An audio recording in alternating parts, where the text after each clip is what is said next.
تو غم کس طریقے سے آپ کی ذات کے اندر گہرائی پیدا کرتے ہیں، اور کس طریقے سے وہی غم جو آپ کو پہلے بہا کے لے جا رہے ہوتے ہیں وہ آپ کو اس ذات کے ٹھہرے ہوئے سمندر میں لے جاتے ہیں جس کے اندر آپ چاہیں تو ڈوب جائیں، چاہے تو تیرتے رہیں۔ یہ ایک میٹافور ہے کہ کس طریقے سے ہماری زندگی کے اندر غم ہمیں تحریک بھی دیتا ہے، غم ہمیں برباد بھی کرتا ہے، غم ہمیں ڈبوتا بھی ہے، غم ہمیں کشادگی بھی دیتا ہے۔ اور ہے کہ اندر کے موسموں سے ہی بنتی ہے زندگی، اندر کے موسموں سے ہی بنتی ہے زندگی، دنیا تو ہنس رہی تھی مگر میں اداس تھا۔ کبھی ایسا ہوتا ہے کہ دنیا بڑی خوش ہوتی ہے لیکن آپ کی زندگی میں کوئی ایسا واقعہ، کوئی ایسا سانحہ، کوئی ایسا دکھ گزرا ہوتا ہے کہ اس دن آپ خوش نہیں رہ سکتے۔ اگر عید کے دن جب سارے لوگ تہوار منا رہے ہوتے ہیں، خوش ہوتے ہیں، کسی کے گھر میں مرگ ہو جائے اور وہاں سے جنازہ اٹھ رہا ہو، تو اس شخص کے اندر کا جو موسم ہوتا ہے اس کو باہر کی عید نظر نہیں آ رہی ہوتی۔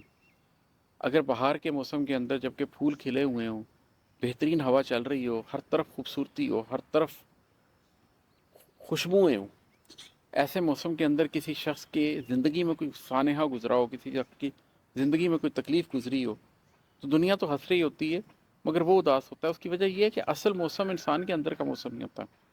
باہر کے موسم سے ہم آہنگی اس کی ہو جائے تو ہو جائے، لیکن اگر باہر کا موسم فرق ہے اور اندر کا موسم فرق ہے تو حقیقت اندر کا موسم ہی ہے۔ اندر کے موسموں سے ہی بنتی ہے زندگی، دنیا تو ہنس رہی تھی مگر میں اداس تھا، کیونکہ اندر کا موسم اداس تھا۔ اور ہے کہ اتنی کشش بڑھی کہ سبھی نور پی گئے، اتنی کشش بڑھی کہ سبھی نور پی گئے، کچھ کالے دائروں نے ستاروں کو کھا لیا۔ یہ تو بیسیکلی سمپل فزکس ہے جو شعر میں ہے، ہو گئی ہے بیان۔ کالے دائرے کیا ہے؟ Black holes. بلیک ہولز کے اندر اتنی زیادہ کشش بڑھ جاتی ہے، ان کی گریوٹی اتنی زیادہ بڑھ جاتی ہے کہ بالآخر وہ روشنی کو بھی اپنے اندر سلب کرنے لگ جاتے ہیں، اس کی روشنی کی بھی کوئی ریفلیکشن ہم تک واپس نہیں آتی۔